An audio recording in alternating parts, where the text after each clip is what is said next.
Welcome back to Monet Loves Glam, Building Your Dream Home on a Budget series. In this episode, we're going to talk all about the framing process and the other trades that you need to bring in while you're framing. So if you're interested in learning step by step how to make your framing process easy and smooth, then keep watching.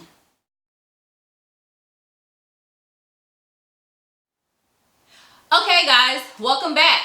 So your foundation is done and it is time to start thinking about your framing process. So I like to break framing up into two different methods. First of all, you have to think about your actual framing labor. Who is going to do the framing work for you? Just like we did with the other trades, we're going to subcontract this work out and we're going to find some subcontractors to get this completed for you. So you put your bids in, you narrow it down, and you figure out which contractors for framing that you want to go with. One thing that I really want to stress here, it's important in this phase, take some time and do some face-to-face interviews with the framing person. I think this is very important because this is an opportunity to fill people out, check their personality. Do you think you'll be actually willing to work with them? Are they going to understand the things that you want, how you work? It's also a good time to ask them a lot of valuable questions like, how long is this project going to take? What are some things that they do to reduce waste and lumber costs? What is their contingency plan if two of their workers don't show up? Things that are very important to your project. This is your time to ask all those valuable questions. And for me, I am a person that is very big on vibes. If I meet you and I get an off vibe, that automatically turns me off. So this is the time to fill people out, get their vibe, and then you can continue from there. The second piece of this is the actual material, your lumber. You need to make sure that you do your due diligence like I did and find the best cost for lumber. Now, lumber is one of those things that are going to fluctuate, between seasons, time of the year. So it is very important for you to get numerous lumber bids also, just like every other process in this step. I was fortunate enough to have 3 different lumber companies in my city. So I did my due diligence. I went to all 3 lumber companies. I gave them my plans. They gave me what their material takeoff bid amount would be, and I went with the best price for my budget. So that is something very important too. Shop around for your material. During this framing stage, you're going to have a few different subcontractors at this phase. So this is a time that your plumber is also going to come in and he's going to be doing some of his plumbing rough end work. I want to stress that this is a very important time for you, your spouse, or whoever else is involved in this process to be present. I think framing is one of those parts of the build that really dictates the rest of your house and what it will be like. So I'll give you an example. Something looks good on paper, but until you actually see it in real life, it can be totally different. So this is your time, as the framer is doing his framing job, do walkthroughs daily, or if you have the flexibility, multiple times a day. Walk through, okay, get a feel for, okay, this is this room, yep, this wall is where I wanted it to be. Or if you're like me and my husband, we found a flaw in the architect plans that I had no idea about. I wanted my dining room to be the type of dining room that's enclosed. I came through after work one day and I was like, well, where's the rest of the wall to the dining room? The framer's like, oh, it's no wall, it's just like a walkthrough. And I'm like, no, I want a wall. I want my dining room to be the type that you go into. So I was very fortunate that the framer was like, no problem, we'll put a wall up, we'll give you what you want. But with that being said, another good thing to ask your framer is, will they charge you for what they consider change orders? Any changes from what your original plans are? I was very fortunate to have a framer that did not have any change order requests. Although I didn't change a lot of things, he still didn't charge me. And he actually gave me some really good suggestions on different things, you know, that may be more aesthetically pleasing. For example, he actually suggested that I make my entryway more curved, which was a great idea. He also mentioned to me that I actually had extra space upstairs in my daughter's shower. He basically said, I can make the shower bigger if you like, because I can just move this wall a few inches back, give the shower a little more space, because on top of this is just wasted attic space. So get to know your framers, you know, really converse with them, and they'll help you out sometimes. So that's another important tip. But like I was saying, your plumbers are also going to be here. This is a really good time to go ahead and know what type of plumbing fixtures that you're going to install. And I say this because I really wasn't aware of this, but there are different ways they need to set up your plumbing. For example, I have a few bathrooms that have the faucets that come out of the wall. That is a different type of plumbing setup than a regular standard faucet that's attached to a sink. So make sure you gather all of your plumbing fixtures and you let your plumbers know what your intentions are in your bathrooms, your kitchen, and things like that. A tip: it is important for you to also shop around for these plumbing fixtures. I bought a lot of my plumbing fixtures online. I actually did go into some plumbing stores here in town, but I just felt that the prices were really expensive, and I was actually able to find these same fixtures from a very credible site online. So do your due diligence, know what you want, and do your research to investigate and find that less expensive price. Now, framing. This is the time to get your windows and get your doors. Go ahead and start thinking about this. One thing that I did for my windows, and this is probably one of my most money saving tips throughout this whole process. I went to a store in town called the Habitat for Humanity Home Store. A lot of you might be familiar with Habitat for Humanity. It's an organization that actually helps low-income families build.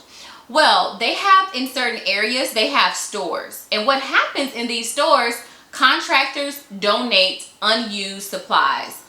I was able to get a lot of brand new windows from this store. Basically, I caught things where they were on sale. Every month or every other week, they will run specials. One month, they were running half off of all windows. So I was able to get the already reduced price windows for an additional 50% off. Another week I went in there, they were having a sale because they had a surplus of fixed windows. Every fixed window was $5. So I actually have 12 20 by 20 windows in my living room. I got all those windows for $5 a piece, which saved me so much money. In the end, I only had to buy about 7 windows brand new because they were more a custom size window. But overall, I did save about $4,000 in windows alone. Another thing I want you to don't worry about is if you find windows that are different colors. You might find some that are white, off-white, tan, almond color. Don't worry. Your painter can always paint them all the same color, whatever color you desire. So do not let that deter you from getting some of these windows from places like Habitat for Humanity Home Store. In addition to windows, Habitat for Humanity Home Store also sell doors. So when you figure out what style door you want, I personally wanted the doors that had like the 6 vertical panels on there, but I had a friend that actually wanted what they consider the Cheyenne doors. Get as many doors as you can from there also. But one tip on that I say that is very important, you want to make sure that you know the correct size of your doors and how your doors will swing, if it's a left swing or right swing. Because either if you're going to a lumber store to purchase your doors, or if you're going into like a Habitat for Humanity Home Store, you have to know how this door is going to swing for each entryway in your home. So now that we've talked about your framing, the labor, the materials, we've talked about the plumber, we've talked about windows, we've talked about doors, I think it's very important now to think about your electrical, because your electrician is also kind of going to be a part of this process. Once again, it's very important that you take some time out to walk through and kind of watch your electricians. Once again, on paper, your architect may have put, oh, this light switch goes here, this electrical outlet goes here. But when you actually walk in, you might say, you know what? I think it'll be better if I have my electrical outlet here, if I have my light switch there. So work with your electrician, figure out exactly where you want things.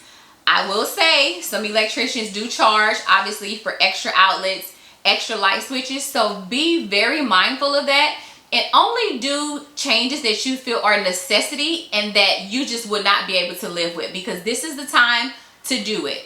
Simply because it's very hard once your house is done and built to try to go back and do electrical work. Now, with that being said, this is also a good time to go ahead and start thinking about your actual light fixtures. And when I say fixtures, I mean things like the actual lights, the pendants, the ceiling fans. Really start thinking about the aesthetic and what type of lights you want and where you want them to go. And as always, I'm going to give you another money saving tip. Some of my best light fixtures, I actually bought them on Facebook Marketplace, Craigslist, OfferUp, because you have to think, you are not the only one that's building a house. Things didn't work out. You have extra materials. It wasn't the right color. You can't return it. So these are some very good resources to go find things like this. In addition to purchasing things online that are on clearance from different companies. It never hurts to go into some of your lighting stores. They also have things on clearance that might fit within your budget. So everything that you do, you always want to be thinking about, how can I save money getting this done? And to be honest, one of my favorite chandeliers in my dining room came from a young man on Facebook Marketplace. He originally bought it for his daughter's room. It didn't work out. Beautiful. And I literally paid $40 for it. I went back and did a retail cost on that same chandelier and it was over $200. So take a little bit of time in your free time to really shop around to get the best deal. Now, something else that kind of goes hand in hand with the electrical is what they call low voltage. So you want to find a low voltage contractor, and low voltage is basically things like your internet jacks. He also did a lot of our electrical where our TVs would be mounted. So you know, the thing now is a lot of the homeowners want mounted TVs. So we actually hired him to go ahead and put all the fixtures so that a TV can be mounted, so you wouldn't see the wires hanging and things like that. Cable jacks, phone jacks, if anyone is still using landlines, this is the person to hire to go ahead and do all of that. So the next thing that I would say that you really need to focus on as you move into this next stage is your roofers. So go ahead and start thinking about roofing. What type of roof do you want? Do you want the traditional shingle roof? Do you want a metal roof? Do you want like the tile roofing? So kind of get into that mood where it's like, okay, my framing is going really fast, and so now you need to start thinking about roofing so you can go ahead and dry your house in case you have any rain, any snow, that everything stays nice and dry. I hope you enjoyed this video. I hope you enjoyed all of the tips that I gave you to get you through your framing, your plumbing, and your electrical stage. So in the next video, we will talk about roofing. We will talk about drywall and paint and the progression of your home. Thank you so much for watching this video. Please do not forget to like, subscribe, and share this video, and I'll see you next time. Bye.